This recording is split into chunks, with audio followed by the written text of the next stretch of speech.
السلام علیکم ناظرین، متحدہ عرب امارات نے جیسے ہی صہیونی ریاست کے ساتھ معاہدے کیے، جیسے اس کو الگ ریاست مانا تھا، تو اس کے بعد سے پوری دنیا کے جو مسلمان ہیں وہ یہی سوچنے پر مجبور ہو گئے تھے کہ جب یہ یہودیوں کے ساتھ مل ہی گئے ہیں تو پھر یہ یہودیوں کی باتوں پر بھی عمل کرنا شروع کر دیں گے، اور ایسا ہونا شروع ہو گیا ہے کیونکہ اب متحدہ عرب امارات نے جو فیصلے لیے ہیں وہ اسلام کے بالکل منافی ہیں، وہ اسلام کو بالکل سائڈ پر کر دیتے ہیں، اور ان فیصلوں کے بعد جو پوری امت مسلمہ ہے اس میں ایک بار پھر بے چینی پھیل چکی ہے، کیونکہ متحدہ عرب امارات نے فیصلہ کیا ہے کہ اگر ایک جوڑا جو غیر شادی شدہ ہے وہ کہیں رہنا چاہے گا تو اس کو کوئی کچھ نہیں کہا جائے گا، اگر کوئی شراب پینا چاہے گا تو اس کو کچھ نہیں کہا جائے گا، اگر کوئی شراب بیچنا چاہے گا تو اس کو کچھ نہیں کہا جائے گا۔ حالانکہ پہلے وہاں پر لائسنس والا ایک سسٹم تھا، اور وہ سسٹم بھی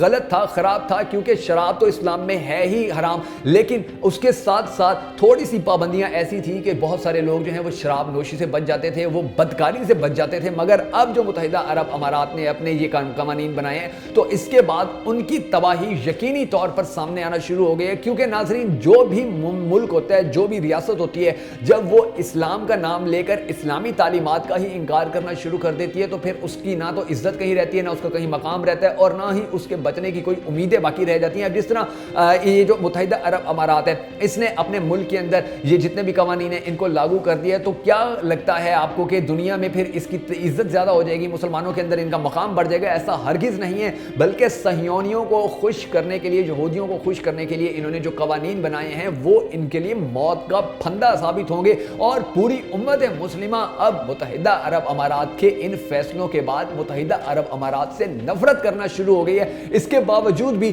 کہ بہت سارے مسلمان وہاں پر جا کر اپنی روزی روٹی کماتے ہیں، وہاں پر جا کر روزگار کماتے ہیں، وہاں پر جا کر مزدوریاں کرتے ہیں، دہاڑیاں کرتے ہیں، وہاں پر جا کر نوکریاں کرتے ہیں، مگر اس کے باوجود بھی متحدہ عرب امارات کی یہ جو فیصلے ہیں یہ اس کو تباہی کی طرف لے کر جا رہے ہیں، اور اگر یہ فیصلے اسی طرح ہوتے رہے، اگر مزید اسلام سے دور ہوتا چلا گیا متحدہ عرب امارات، تو یقینی طور پر اس کی تباہی جو ہے وہ کسی سے ڈھکی چھپی نہیں رہے گی، اور نہ ہی اس کی جو بقا ہے وہ باقی رہنا ممکن ہو سکے گا۔ اس ملک کے اس طرح کے فیصلوں کے بعد ہی جو دیگر ممالک کی اسلامی ریاستیں، خصوصاً جو عرب اسلامی ریاستیں ہیں، وہ بھی اب یہ سوچنے پر مجبور ہو گئی ہیں کہ جب ان کو کوئی فرق نہیں پڑ رہا ہے، جب یہ اسلام کا لیبل یوز کر کے کہ ہم ایک اسلامی ریاست ہے اس کے باوجود بھی یہ اسلام کی قوانین کی جو دھجیاں ہیں وہ اس طرح اڑا رہے ہیں، تو پھر ان کو کیا مسئلہ ہے؟ اور وہ بھی آہستہ آہستہ یہی قوانین لاگو کرنا شروع کر دیں گے، کیونکہ جب وہاں پر شراب عام ہو جائے گی، جب وہاں پر غیر شادی شدہ جوڑے جو ہیں وہ اکٹھے سو سکیں گے، وہ اکٹھے رہ سکیں گے، ان کو کوئی پوچھنے والا نہیں ہوگا، تو یقینی طور پر وہ لوگ جو اسلامی تعلیمات کا خاتمہ چاہتے ہیں وہ یورپ سے بھی آئیں گے، وہ امریکہ سے بھی آئیں گے، وہ بھارت سے بھی جائیں گے، اور وہاں پر جا کر اس کلچر کو عام کرنا شروع کر دیں گے، اور پھر جو اسلامی تعلیمات ہیں